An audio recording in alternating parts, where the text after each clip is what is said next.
Hello friends, welcome back to Malabar magic kitchen. It's me Soumya. എന്തൊക്കെയുണ്ട് വിശേഷം? എല്ലാവർക്കും സുഖമല്ലേ? ഇന്ന് ഓണം സ്പെഷ്യലായിട്ടുള്ള എട്ടാമത്തെ ഐറ്റമായ അവിയൽ എങ്ങനെയാണ് ഉണ്ടാക്കുന്നതെന്ന് നോക്കാം.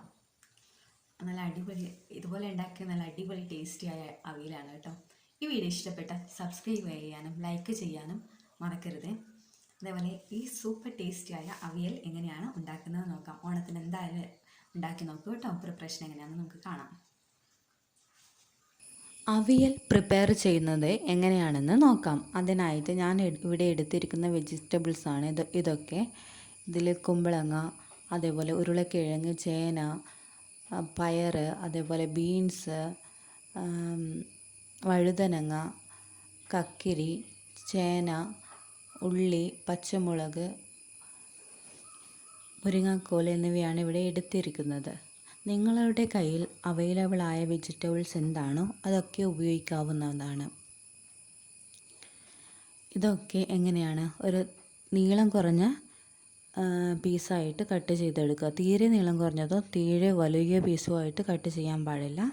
ഏകദേശം ഒരു മീഡിയം സൈസ് പീസായിട്ട്, അതായത് തിക്നെസ് കട്ടി വളരെ കുറവായിരിക്കണം. അതേപോലെ നീളം കുറച്ച് കൂടിക്കഴിഞ്ഞാലും കട്ടി കുറഞ്ഞിരിക്കണം. കാരണം എന്താണെന്ന് ചോദിച്ചു കഴിഞ്ഞാൽ വെജിറ്റബിൾസിനെല്ലാം ഒരേ വേവല്ല, പെട്ടെന്ന് വെന്ത് പോകുന്നവയുണ്ട്, അതേപോലെ വേഗം വേകാത്തവയുണ്ട്. അതുകൊണ്ടാണ് ഒരേ കനത്തിലുള്ള പീസായിട്ട് കട്ട് ചെയ്തെടുക്കാൻ പറയുന്നത്.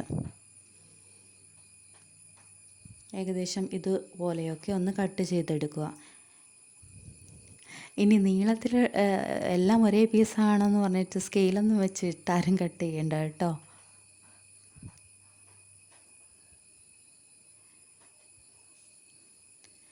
അതിനുശേഷം ഞാനിത് ഈ വെജിറ്റബിൾസൊക്കെ എടുത്തിട്ടുണ്ട്.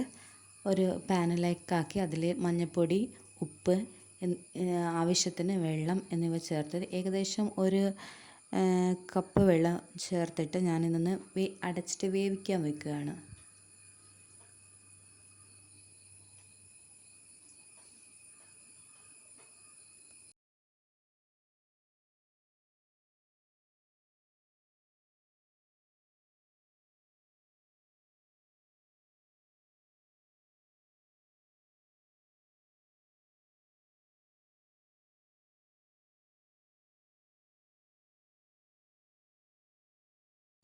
അതിനുശേഷം ഞാനിവിടെ അവിയലിലേക്ക് ചേർക്കുന്നതിന് വേണ്ടി ഒരു തേങ്ങാക്കൂട്ട് തയ്യാറാക്കുന്നുണ്ട്. അതിന് വേണ്ടിയിട്ട് കപ്പ് ചിരകിയ തേങ്ങ, അതിലേക്ക് 5-8 ചെറിയ ഉള്ളി ചതച്ചത്, ഒരു തണ്ട് കറിവേപ്പില,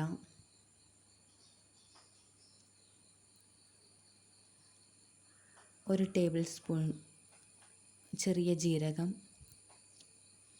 അതേപോലെ ഒരു ടീസ്പൂൺ മഞ്ഞൾപ്പൊടി, അതുപോലെ 2-3 പച്ചമുളക് എന്നിവ ചേർത്ത് ഒന്ന് ചതച്ചെടുക്കുക. അതായത് ചതച്ചെടുക്കുക എന്ന് പറയുമ്പോൾ 1-2 ഒരു സ്മൂത്തായിട്ട് അരച്ചെടുക്കാതെ, അതായത് ഇതുപോലെ ഒന്ന് ഒതുക്കിയെടുത്താൽ മതിയാവും. ഇപ്പോൾ ഇത് ഏകദേശം 8 മിനിറ്റ് കൊണ്ട് വെജിറ്റബിൾസൊക്കെ ഒന്ന് വെന്ത് കിട്ടിയിട്ടുണ്ട്. തീരെ ഉടഞ്ഞു പോകാതിരിക്കാൻ സ്പൂൺ വെച്ച് ഇളക്കുമ്പോൾ തീരെ ഉടഞ്ഞു പോകാതിരിക്കാൻ ഒന്ന് നോക്കുക.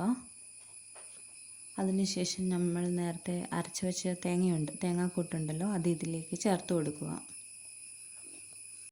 തേങ്ങാക്കൂട്ട് ചേർത്തിട്ട് ഒന്ന് ഇളക്കി കൊടുക്കുമ്പോഴും എന്ത് ചെയ്യുക, ഈ വെജിറ്റബിൾസ് ഉടഞ്ഞു പോകാതിരിക്കാൻ ഒന്ന് ശ്രമിക്കുക. അതിനായിട്ട് സൈഡിൽ നിന്ന് ഇതുപോലെ തട്ടി കൊടുക്കുക. എല്ലായിടത്തും എത്തുന്ന രീതിയിലൊന്ന് ഇളക്കി കൊടുക്കേണ്ടതാണ്. അതിനുശേഷം ഈ തേങ്ങാക്കൂട്ടൊന്ന് വേവുന്നതിന് വേണ്ടിയിട്ട് നമുക്ക് ഒരു 2-3 മിനിറ്റ് ഒന്ന് അടച്ച് വെച്ചിട്ടൊന്ന് വേവിച്ച് കൊടുക്കാം.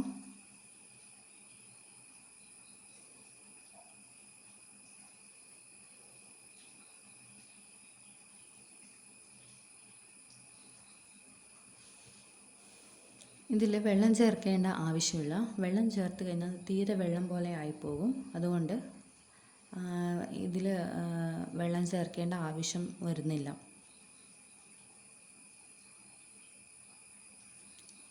ഇപ്പോൾ ഇതാ ആ തേങ്ങാക്കൂട്ടും കൂടി ഒന്ന് ഇതായിട്ടുണ്ട്. ഇപ്പം കണ്ടോ, ഒന്നും വെജിറ്റബിൾസ് ഒന്നും തീരെ ഉടഞ്ഞു പോയിട്ടൊന്നുമില്ല. കണ്ടോ, വളരെ നന്നായിട്ട് വന്നിട്ടുണ്ട്. അതിനുശേഷം നമ്മളിവിടെ അരക്കപ്പ് തൈര് ആണ് ഇവിടെ ചേർത്ത് കൊടുക്കുന്നത്. നല്ല പുളിയുള്ള തൈര് ചേർത്ത് കൊടുക്കണം, എങ്കിൽ മാത്രമേ അവിയൽ നല്ല ടേസ്റ്റായിട്ടുണ്ടാവും. ഈ തൈരിന് പകരം നാരങ്ങാനീരോ അല്ലെങ്കിൽ പച്ച മാങ്ങയോ ഒക്കെ ചേർത്ത് കൊടുക്കാവുന്നതാണ്, തൈര് ഇഷ്ടമല്ലാത്തവർക്ക്.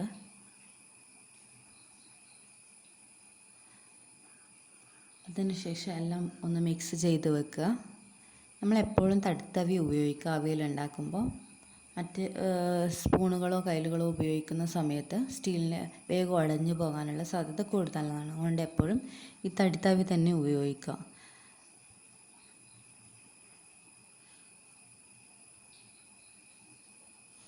എപ്പോഴും അവിയൽ ചെയ്യുന്നത് ഈ നോൺ സ്റ്റിക്കിൻ്റെ പാനിലാണ് നല്ലത്.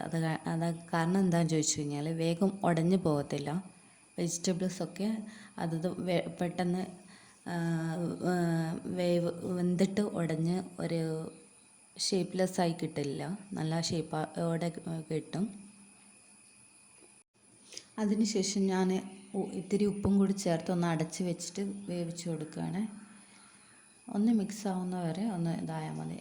ഏകദേശം വെജിറ്റബിൾസൊക്കെ ഏകദേശം വെന്തതാണ്, പിന്നെ ഒന്ന് മിക്സ് ആവാൻ വേണ്ടിയിട്ട് മാത്രം ഒന്ന് അടച്ച് വെച്ച് വേവിച്ചതാണ്.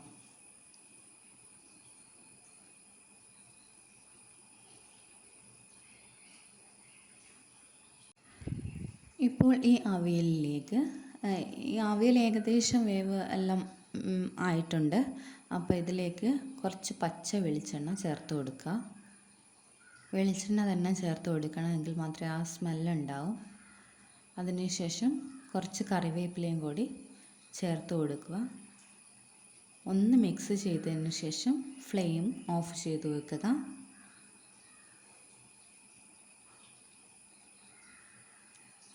ഇപ്പോൾ ഇതൊന്ന് കണ്ടോ, നല്ല അടിപൊളിയായിട്ടുള്ള അവിയൽ തയ്യാറായിട്ടുണ്ട്. വെജിറ്റബിൾസ് ഒന്നും ഉടഞ്ഞു പോയിട്ടോ അത് ഓവറായിട്ട് വെന്ത് പോയിട്ടോ ഉള്ള ഇതുപോലെ നല്ല ടേസ്റ്റി ആയ അവിയൽ നിങ്ങൾക്കും തയ്യാറാക്കാം. ഈ ഒരു റെസിപ്പി ഒന്ന് നിങ്ങളെല്ലാവരും ഒന്ന്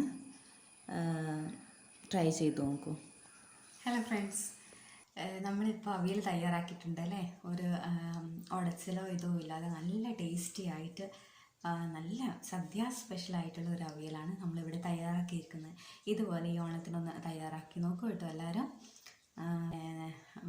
ഈ വീഡിയോ ഇഷ്ടപ്പെട്ടാൽ ലൈക്ക് ചെയ്യാനും സബ്സ്ക്രൈബ് ചെയ്യാനും നിങ്ങളെ വിലയേറിയ കമൻറ്റ്സ് അറിയിക്കാനും കേട്ടോ. ഇനിയൊരു വീഡിയോയുമായി കാണുന്നവരെ ബൈ.